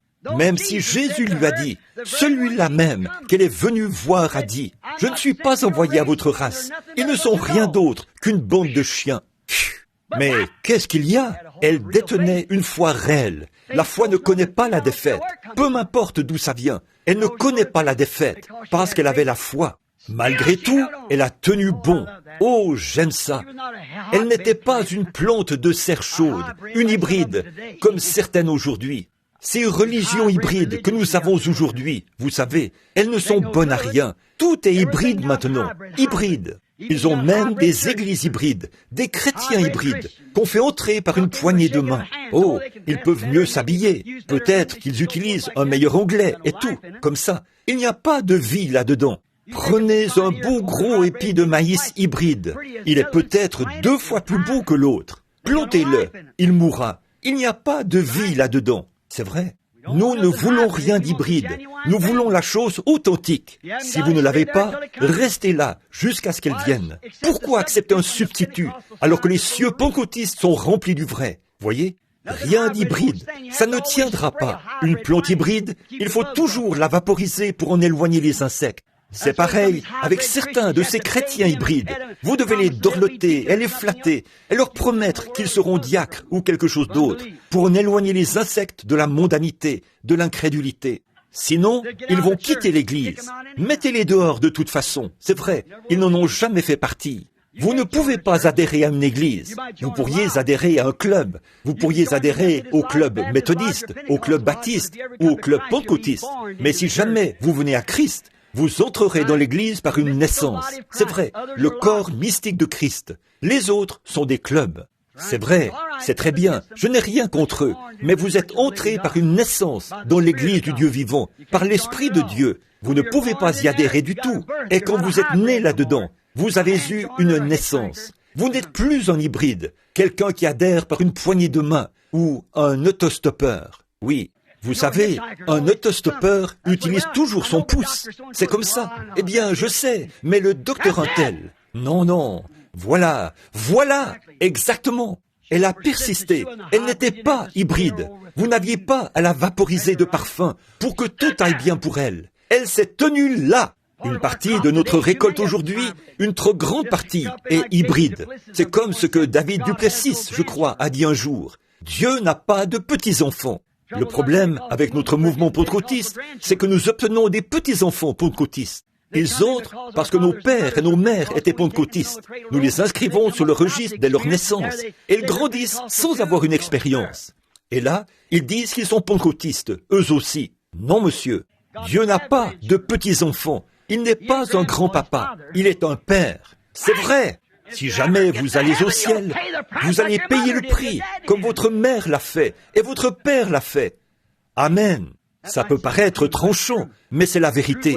C'est une façon tranchante de faire valoir un point. Mais vous comprenez ce genre d'anglais, j'en suis sûr. Ce n'est pas un très bon anglais, mais ça transmet ce que j'essaie de dire. Écoutez-la simplement. Oui, elle n'était pas hybride. Elle n'avait pas besoin d'être vaporisée et dorlotée. Eh bien, maintenant, ma chère sœur, je te le dis. Eh bien, oh non, monsieur. Et peu importe les coups qu'il a jetés à terre, elle a dit, c'est la vérité. Nous ne sommes qu'une bande de chiens. C'est vrai que nous n'en sommes pas dignes. Oh là là, elle a admis qu'il avait raison.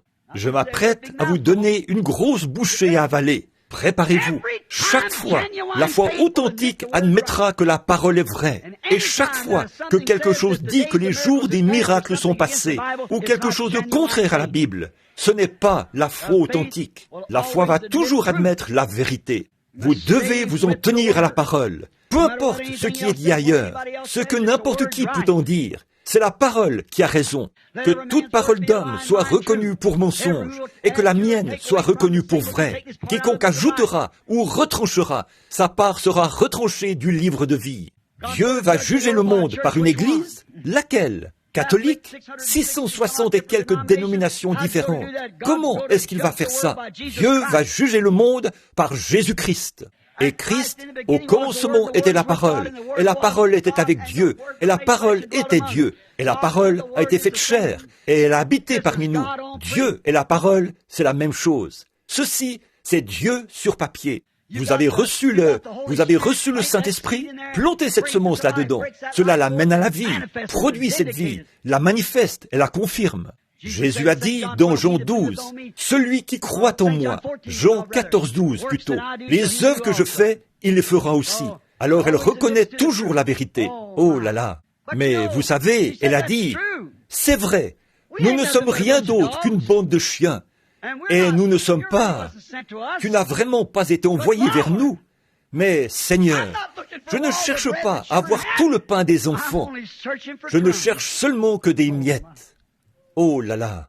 Maintenant, avez-vous remarqué? Les gens, ils veulent obtenir ceci, être guéris et recevoir le Saint-Esprit de la façon dont ils pensent qu'ils devraient le recevoir. Bon, je vais y aller, frère. Si vous m'emmenez là, dans une pièce où personne ne me verra, et que vous m'imposez les mains et me bénissez, et que vous faites entrer le Saint-Esprit en moi, je l'accepterai. Oh non. Naaman voulait accepter sa guérison comme ça, une fois. Mais Élie lui avait dit d'aller là-bas, dans le vieux Jourdain boueux, et de s'y plonger 7 fois.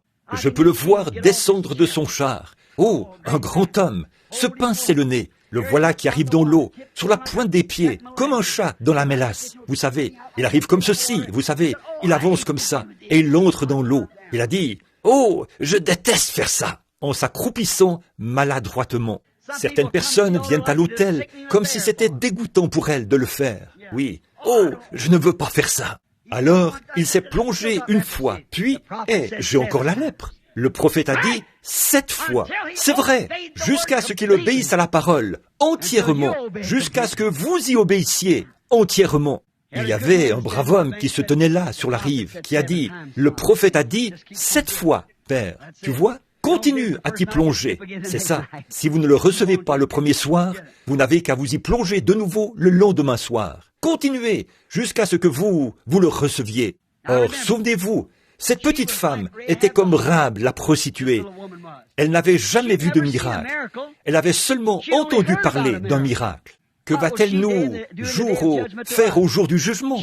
Elle n'avait jamais vu du miracle. Elle était une femme des nations. Elle n'avait jamais vu, mais elle avait entendu. Et nous avons vu et entendu. Et nous doutons encore. Oh là là! Elle était comme Rahab la prostituée. Quand les espions sont venus, elle n'a pas eu besoin de dire « Je vais vous dire ceci, amenez Josué ici et laissez-le tenir une réunion pour moi, et je verrai comment il se peigne les cheveux, et la façon dont il parle, et l'étiquette qu'il observe à la chair. Ensuite, je verrai si je peux l'accepter ou non. » Elle a dit « J'ai entendu dire que le Dieu du ciel était avec vous. Et la seule chose que je demande, c'est d'être épargné. » Voilà. Cette petite femme a vraiment persisté. Elle a tenu ferme. Épargnez-moi. Je ferai tout ce que vous voulez que je fasse. Oh, voilà. C'est ça. Cette petite femme a persisté. Peu importe les difficultés. Oh, elle s'est approchée du don de Dieu comme il faut. Elle s'est approchée comme il faut, dans l'humilité. Elle est tombée à ses pieds, en toute humilité. Elle ne s'est pas levée pour dire, « Eh bien, attends une minute. Tu sais que nous sommes grecs. Tu dis que nous sommes des chiens? Un instant là, monsieur, te rends-tu compte que nous sommes les maîtres de l'art et que nous sommes les maîtres de ceci et de telle et telle chose? » Elle n'a pas du tout pensé à ça. Elle a simplement admis qu'il avait raison. Et elle est tombée à ses pieds. Et elle a dit, « Aide-moi, Seigneur. Je ne mangerai que les miettes. » Si ma fille ne peut pas avoir une tranche de pain entière, pourrais-tu lui laisser juste les miettes? Si elle est un chien? Oh là là, voilà.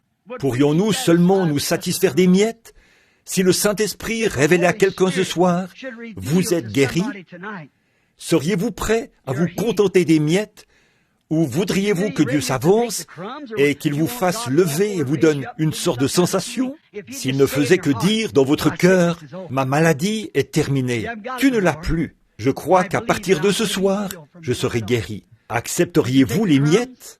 Ou voudriez-vous que tout le monde vienne et vous impose les mains et verse de l'huile et suive le rituel habituel comme ça? Ou vous cherchez simplement à avoir les miettes? Dieu va honorer cela. Vous savez, beaucoup de disciples l'avaient vu après sa résurrection. Thomas dit, non, je ne le croirai pas. Je dois mettre mes mains dans les marques de ses clous, dans ses mains et dans son côté. Alors, j'y croirai. Il a dit, viens ici, Thomas. Il a dit, touche-moi. Et il l'a fait. Il a dit, mon Seigneur et mon Dieu. Il a dit, Thomas, parce que tu as vu et touché et tout, tu crois. Oui, Seigneur. Il a dit, combien plus grande sera la récompense de ceux qui n'ont jamais vu et qui croiront quand même en lui. Sommes-nous prêts? Nous, les gens des nations. Sommes-nous comme cette femme des nations? N'était-elle pas un exemple pour nous tous? Donne-moi seulement les miettes, Seigneur. Je voudrais seulement entendre un homme dire, je n'ai jamais lu la parole, mais dis-moi que tu guéris les malades. Cette miette me suffira, je le crois. Je voudrais entendre quelqu'un dire, et qu'il le lise dans la parole, que le Saint-Esprit, Pierre a dit, le jour de la Pentecôte, repentez-vous, chacun de vous, soyez baptisés au nom de Jésus-Christ, pour le pardon de vos péchés, et vous recevrez le don du Saint-Esprit. Car la promesse est pour vous, pour vos enfants, et pour ceux qui sont au loin, en aussi grand nombre que le Seigneur notre Dieu les appellera. Seigneur, je sens que ça, c'est vrai, c'est une miette. Allez, venez, c'est tout ce que vous avez à faire. Venez! Sommes-nous prêts à accepter les miettes? Sommes-nous prêts à nous humilier? Elle l'était. Elle était prête à s'humilier. La foi admet toujours que la parole a raison. La foi est toujours humble. La foi s'humilie. Là, elle ne cherchait qu'à avoir les miettes. Regardez bien ce que Jésus a dit. À cause de cette parole, je suis prête à accepter les miettes, Seigneur. À cause de cette parole, ton enfant est guéri. Tu as reçu ta réponse parce que tu crois cela. La foi admet que la parole de Dieu a raison. La foi admet toutes ces choses. Marthe, Marie, d'un bout à l'autre de la Bible, nous pourrions en nommer beaucoup. La femme sunamite, il y a beaucoup de choses et beaucoup de cas que nous pourrions citer. Nous n'avons pas le temps. J'ai environ 5 pages ici à ce sujet, des notes sur des personnages là, qui se sont approchés pour recevoir des miettes. Mais laissons cela de côté un instant. Je sens que le Saint-Esprit est tout près. Je ne pense pas que ce soit nécessaire. Laissez-moi juste vous faire part d'une petite expérience. Les hommes d'affaires ont écrit le petit texte là, le petit article, il n'y a pas longtemps, dans leur magazine. Et souvenez-vous que lorsque vous faites imprimer quelque chose, vous avez intérêt à avoir des preuves à l'appui. Nous l'avons, une déclaration écrite du médecin. J'ai remarqué qu'à l'église ce soir, il y a beaucoup d'hispanophones. J'étais à Mexico et nous avions de glorieuses réunions. J'étais là depuis environ 3 soirs. Et il y avait un homme que j'appelle Mañana. Il devait passer me prendre à 18h et il ne venait me prendre que vers 21h. Et parce qu'il était si long, je l'appelais toujours demain. Voyez? Et quand nous sommes arrivés à cette grande arène où j'allais prêcher, ils ont dû me faire monter sur une échelle là-haut, puis me faire descendre à l'aide de cordes, en bas sur l'estrade. Le soir précédent, il y avait un homme mexicain qui était venu à la réunion. Il pleuvait. Le vieil homme est venu sur l'estrade. Il était aveugle. Et il est venu. J'ai regardé. Je portais de bonnes chaussures et un bon complet. Et le pauvre vieil homme, il était pieds nus. Son pantalon était en lambeaux. Je vais vous dire qui était mon interprète. Vous le connaissez, frère Espinosa, qui habite ici, à Sacramento, en Californie. Un frère pentecôtiste. C'est lui qui interprétait. En 2 soirs, nous avions eu environ, je pense, autour de 30 ou 40 000 convertis du catholicisme au christianisme et au Saint-Esprit. Et ce vieil homme aveugle a traversé l'estrade. Et si vous ne ressentez rien pour les gens pour lesquels vous priez, il est inutile de prier pour eux. Vous devez vous mettre à leur place. Et j'ai pensé, si mon vieux papa était vivant, il aurait à peu près l'âge de ce vieil homme. Et le voici. Il n'avait pas de chaussures. Et il ne portait pas de chemise. Il avait un vieux manteau usé, poussiéreux, un vieux chapeau à la main, cousu avec des cordes. Le vieil homme n'avait probablement jamais eu un seul vrai repas de sa vie. Et combien le sort avait été cruel envers lui. Le voici qui avance d'un pas mal assuré, complètement aveugle. Ses yeux étaient blancs. J'ai regardé le vieil homme. Et je l'ai simplement entouré de mes bras. Et frère Espinosa n'a pas interprété la prière. J'ai dit, Père Céleste, si je pouvais lui donner mes chaussures, je les enlèverais subtilement pour que personne ne les voie. Je lui donnerais mon manteau, je le laisserais partir avec cela. Mais il est beaucoup plus costaud que moi. Mais Dieu, aie pitié de lui, rends-lui la vue. Il a hurlé, Gloria a Dios! J'ai regardé autour de moi. Il voyait aussi bien que moi. Le soir suivant, il y avait une étagère ou un tas de vêtements qui s'étendaient sur une longueur égale à celle de ce bâtiment et qui est environ haut comme ça, qui ne contenait qu'un tas de vieux châles et de vieux vêtements usés. L'économie du Mexique est déséquilibrée. Pedro gagne peut-être, il est maçon, il gagne peut-être 16 pesos par jour, mais il lui faudra 4 jours de travail pour pouvoir acheter une paire de chaussures.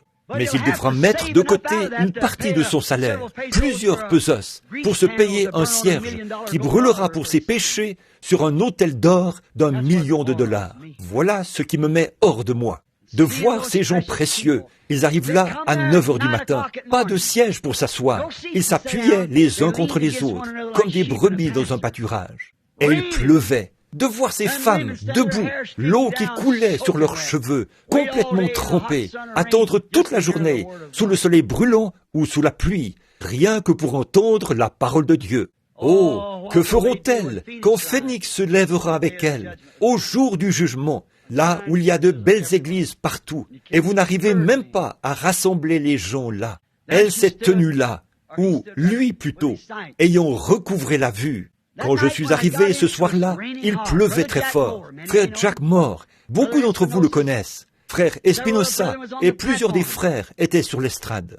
Et Billy, mon fils, d'habitude, il distribue des cartes de prière. Et il ne pouvait pas parler en espagnol à ces gens. Alors, il a dû laisser Mañana le faire. Mais il allait s'assurer que Mañana ne vendait pas de cartes de prière. C'est ça qu'on doit surveiller, vous savez, que personne ne vende de cartes de prière. Alors, il l'a surveillé, et ils sont allés pour s'assurer qu'il ne faisait que tendre les cartes de prière à un tel, et ainsi de suite. Alors, il a dit, il est venu me voir. Je me suis mis à prêcher. Il y avait un gros tas de ses vêtements empilés là. Comment ont-ils pu savoir à qui appartenait quoi? Je ne sais pas. Alors, je venais de commencer à parler, et Billy m'a tapé sur l'épaule. Il a dit, « Papa, il va falloir que tu fasses quelque chose à propos de cette petite femme là-bas. » Il a dit, « J'ai presque 300 huissiers, et il n'arrive même pas à la retenir. » Une toute petite femme hispanophone, à peu près grande comme ça, une jolie petite femme. Elle avait un bébé mort dans les mains, sous une couverture. Et il a dit, « Mañana a distribué toutes les cartes de prière. » Et il a dit, elle n'a pas de carte de prière. Et là, il y a la ligne de prière pour les gens là-bas. Elles sont restées debout durant les 2 dernières heures, en attendant que tu arrives. Il a dit, elle veut amener ce bébé mort ici, et nous n'arrivons pas à la retenir. Oh, eh bien, elle arrivait à passer par-dessus ces huissiers, à filer entre leurs jambes et tout. Elle a persisté. Elle voulait y parvenir. Elle avait vu cet aveugle être guéri le soir d'avant. Elle a persisté. J'ai dit, frère Moore, elle ne sait pas qui je suis. Elle ne sait pas qui est qui. Va simplement là-bas et prie pour le bébé. Ça va régler le problème. Il a dit, d'accord, frère Branham. Donc Billy l'a pris par le bras, comme si c'était moi, et ils ont traversé l'estrade. Je me suis retourné. J'ai dit, je suis très heureux d'être ici ce soir.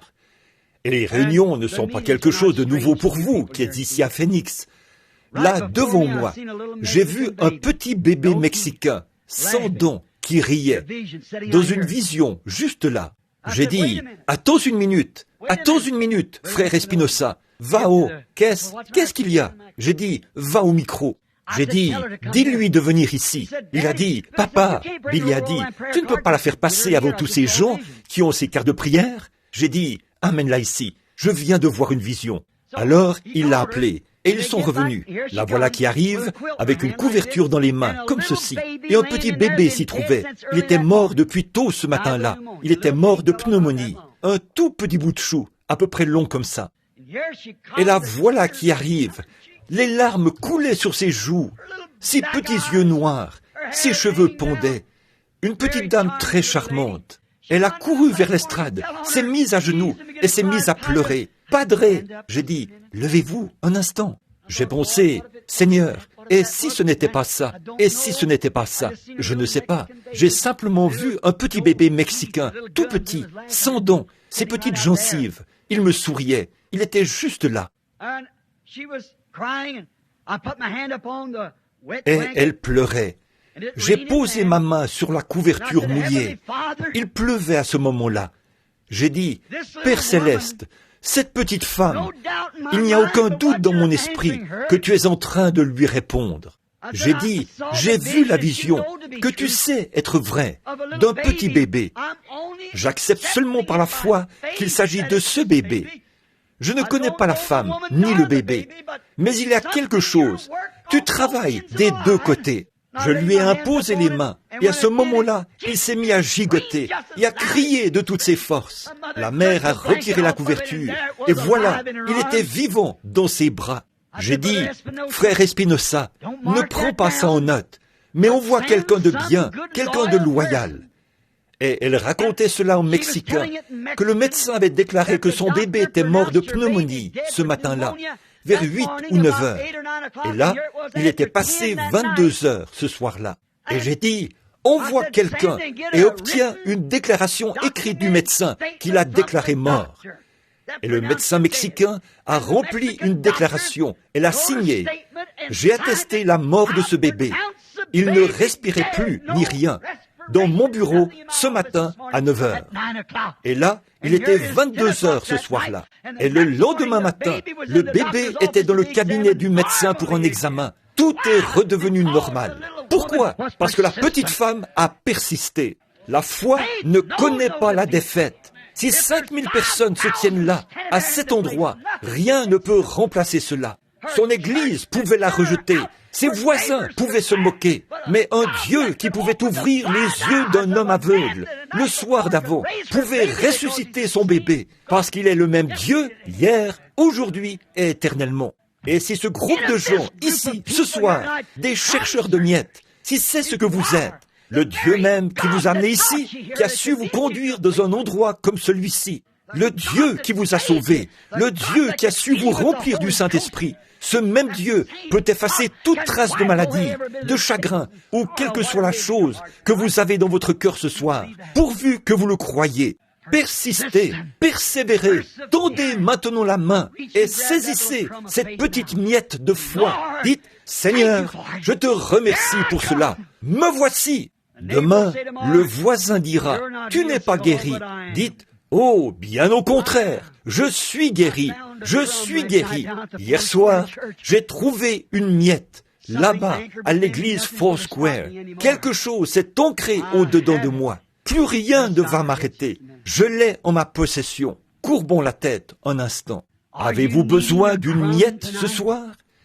Pourriez-vous accepter la miette et persister avec cela?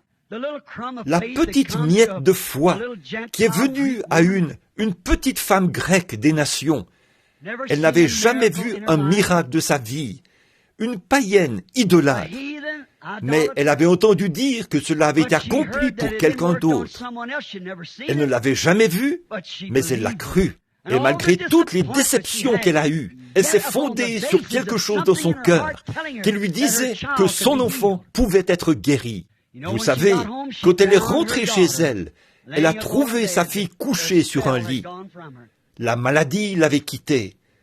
Ce n'était pas seulement pour elle, mais pour sa fille qui n'était pas présente. Avez-vous besoin d'une miette ce soir? Si oui, voulez-vous simplement lever la main? Dites, Seigneur, juste une miette. C'est tout ce que je demande. Ô Père céleste, regarde ces gens des nations qui cherchent des miettes. Les temps n'ont pas encore changé, Seigneur. Ils ont entendu dire que tu guéris les malades. Ils ont entendu dire que tu remplis du Saint-Esprit. Tu donnes du repos à ceux qui sont fatigués. Ô Dieu, permets que ceux qui sont là ce soir, qui crient comme cette précieuse petite dame d'il y a bien longtemps, Seigneur, c'est vrai, nous ne sommes pas dignes de recevoir des bénédictions comme ton peuple, Israël, mais nous cherchons seulement à avoir une miette qui tombe de la table du Maître. Et ce soir, nous avons présenté la glorieuse nourriture avec laquelle tu as nourri ton Église. Et ce soir, nous avons non seulement des miettes, mais nous sommes invités à la table. Nous n'avons pas vraiment besoin de prendre les miettes, mais nous sommes heureux de les obtenir. Mais nous sommes invités à la table ce soir. Jésus a dressé sa table pour nourrir tous les saints de Dieu. Il invite ses élus à venir et manger. Permets ce soir, Père, que le besoin de chacun soit comblé. Et pendant que nous avons la tête inclinée et notre cœur dans l'humilité devant Dieu, je me demande combien de personnes dans ce bâtiment, ce soir, ne sont pas sauvées.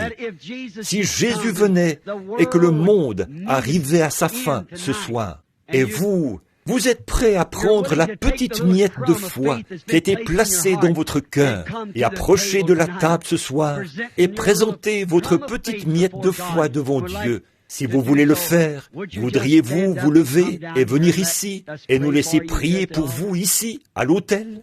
Voudriez-vous venir sans tarder? Alors, avancez. Que Dieu vous bénisse, mon frère. Quelqu'un d'autre voudrait-il venir? Que le Seigneur soit avec vous, ma sœur. Venez ici. Y aurait-il quelqu'un d'autre ici qui voudrait une miette, qui voudrait venir à la table du Seigneur? Dites, Seigneur, je ne suis pas digne de venir.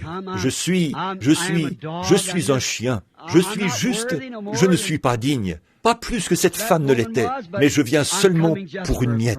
Voudriez-vous venir, amis pécheurs? Venez. Il se pourrait que ce soit votre dernière occasion. Voyez-vous ce que devient le monde aujourd'hui? Les gens ne veulent plus venir. Vous pouvez difficilement les persuader. On dirait que l'évangile s'en va dans les champs de mission. Que Dieu vous bénisse, mon cher frère. Que Dieu vous bénisse. C'est merveilleux. Restez ici juste un instant. Quelqu'un d'autre, prenez la place à côté ici et dites, je prends position avec cet homme. Que le Seigneur te bénisse, fiston. Que Dieu vous bénisse. C'est vrai. Avancez-vous ici. Dites, je veux une miette, Seigneur. Une miette, c'est suffisant pour moi. Quelque chose a touché mon cœur. Maintenant, je m'avance. Que Dieu te bénisse, fiston. Que Dieu vous bénisse, mon frère. Tenez-vous juste ici. Quelqu'un d'autre sent une petite miette de foi dans son cœur qui l'inciterait à venir à la table maintenant.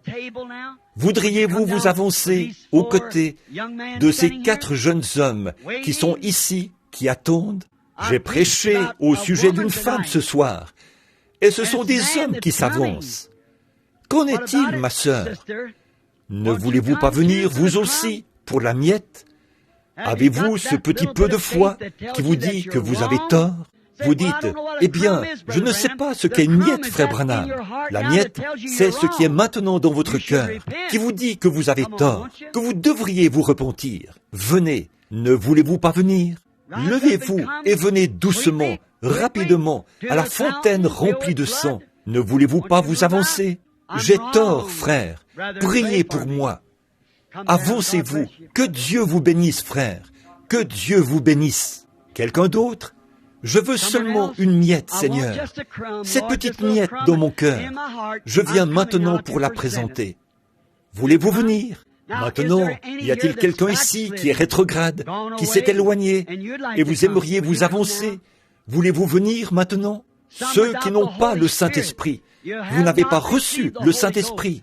Oh, mon ami, si cette lumière était rendue si réelle pour vous au dernier jour, ne voulez-vous pas venir vous placer ici aussi? Il se pourrait que ce soit le moment où ce grand désir dans votre cœur, quelque chose qui vous dit, je crois que le Seigneur va me donner le baptême de l'Esprit ce soir. Je veux m'avancer, me tenir là. Avancez-vous à l'autel. Le ferez-vous? Levez-vous avec nous pour la prière. Vous qui ressentez une petite miette, qui dit, j'ai besoin du Saint-Esprit. Si un homme peut faire tout le trajet de l'Ohio, venir jusqu'ici en avion à réaction, que Dieu vous bénisse, frère Grant. Un presbytérien peut prendre un vol de l'Ohio jusqu'ici en avion à réaction pour se tenir à l'autel. Qu'en est-il des gens de Phoenix? Que Dieu vous bénisse, ma sœur. Restez ici juste un instant. Ne voulez-vous pas venir? Des veines d'Emmanuel. Ne voulez-vous pas venir là où la source est ouverte ce soir, remplie des bonnes choses de Dieu? Je me demande, pendant que nous attendons un instant, il y a certainement plus de gens ici qui sont prêts à prendre des miettes. Il y en a certainement. Ne voulez-vous pas venir? Faites simplement ce que je vous demande, une fois. Soyez sincères dans votre cœur. Dites, je m'avance là. C'est le moment pour moi de venir. Je viens malgré tout. God bless you, sisters. That is very good.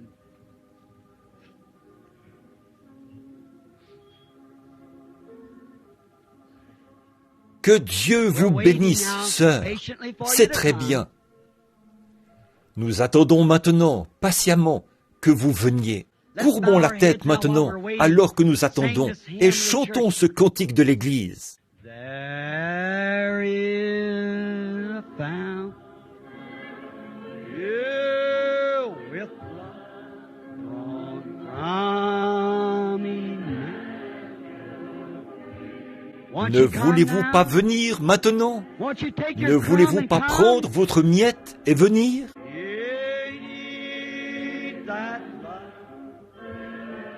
Si vous désirez le Saint-Esprit, ne voulez-vous pas venir? Entrez là maintenant. Lose all their guilty stain. Lose all their guilty stain. And sinners plunge. Come, friends. Venez, mon ami.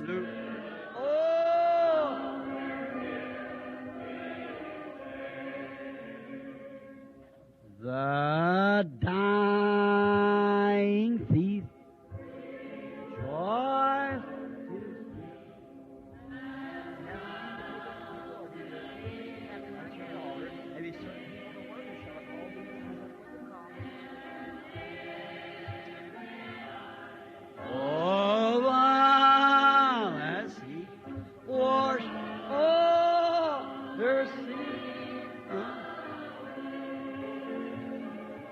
God bless you, my brother. That's the Que way to Dieu do it. vous bénisse, mon frère. C'est comme ça qu'il faut faire. Je me demande si les ministres ici présents voudraient venir se tenir ici avec nous. Les ministres dans le bâtiment, venez vous tenir ici avec nous un instant. Des instructeurs qui s'intéressent aux âmes perdues. May I, oh, while as he washed all my sin away. Je me demande s'il y a des ministres ici, des instructeurs dans la parole, qui aimeraient venir. Souvenez-vous, des destinations éternelles se décident en ce moment. Il y a 7 ou 8, 10 personnes debout ici. Et vous savez ce que cela représente? Une âme vaut 10 000 mondes. Nous ne devons pas prendre cela à la légère.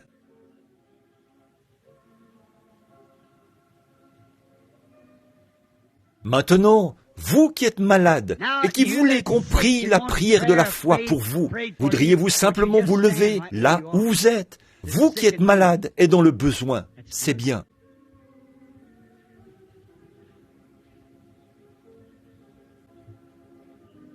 Now, my minister brothers, Maintenant, mes frères ministres, c'est ça. Imposez les mains à ces gens.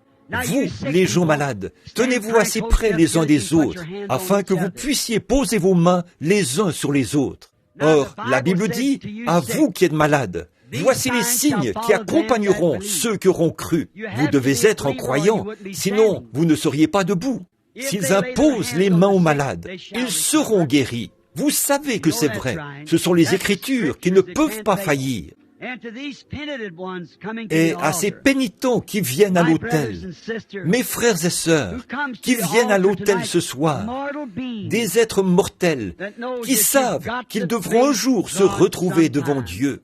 La Bible dit que pour certains hommes, leurs péchés les précèdent. Pour d'autres, ils les suivent. Vous confessez les vôtres ce soir, afin que vos péchés vous précèdent et qu'ils vous soient pardonnés par le sang du Seigneur Jésus. Et vous qui êtes ici et qui cherchez le baptême du Saint-Esprit, Dieu a fait la promesse dans Acte 10. Nous lisons, comme Pierre prononçait encore ses mains, le Saint-Esprit descendit sur tous ceux qui les écoutaient. Ils étaient tellement affamés. Maintenant, vous êtes affamés. Vous avez apporté cette petite miette ici. Maintenant, prenons un vrai repas complet des bénédictions de Dieu. Tout ça, c'est pour vous. Maintenant, vous qui croyez en la prière, courbons simplement la tête, tous ensemble, et prions et croyons. Maintenant, ne pensez pas aux gens qui se trouvent autour de vous. Ne soyez conscients que de la présence de Jésus-Christ autour de vous, et que chacun prie comme vous le faites d'habitude, comme vous avez l'habitude de prier. Et frères, imposez les mains à ces gens, et croyons maintenant que le Saint-Esprit va venir et accomplir ces choses que nous demandons. Notre Père Céleste, nous ne pensons pas que nous nous tenons ici en vain. Nous te remercions pour ces âmes. Nous savons que tu es ici maintenant pour les sauver. Je prie que tu l'accordes, Seigneur. Puisse leur foi regarder au-delà de l'ombre. Que ceux qui cherchent le Saint-Esprit, ceux sur qui des croyants ont posé leurs mains, les malades et les affligés, puisse la puissance de Dieu entrer dans ce bâtiment, aller partout dans les allées et à travers ces gens, et sauve chaque pécheur, remplit chaque croyant du Saint-Esprit et guérit chaque personne malade. Accorde ces choses, Seigneur. Je crois que tu es ici et que tu es le même hier, aujourd'hui et éternellement. Tes promesses ne peuvent pas faillir. Nous croyons que tu as mandaté ton Église. Ils sont allés dans la ville de Jérusalem. Ils sont allés dans la chambre haute. Et là, ils louaient et bénissaient Dieu continuellement.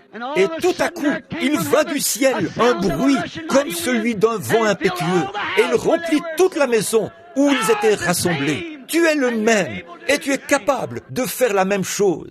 Que la puissance qui est descendue au jour de la Pentecôte bâtisse ce groupe de personnes ce soir dans la puissance de la résurrection de Jésus-Christ. Cette prière, je la fais au nom de Jésus, pour ces gens, pour la gloire de Dieu.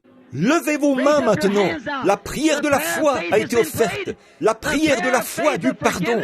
Levez les mains et dites, loué soit le Seigneur. Commencez simplement à le louer et à le bénir. Confessez simplement vos péchés. Croyez de tout votre cœur. Levez les mains vers Dieu et dites, merci Seigneur Jésus.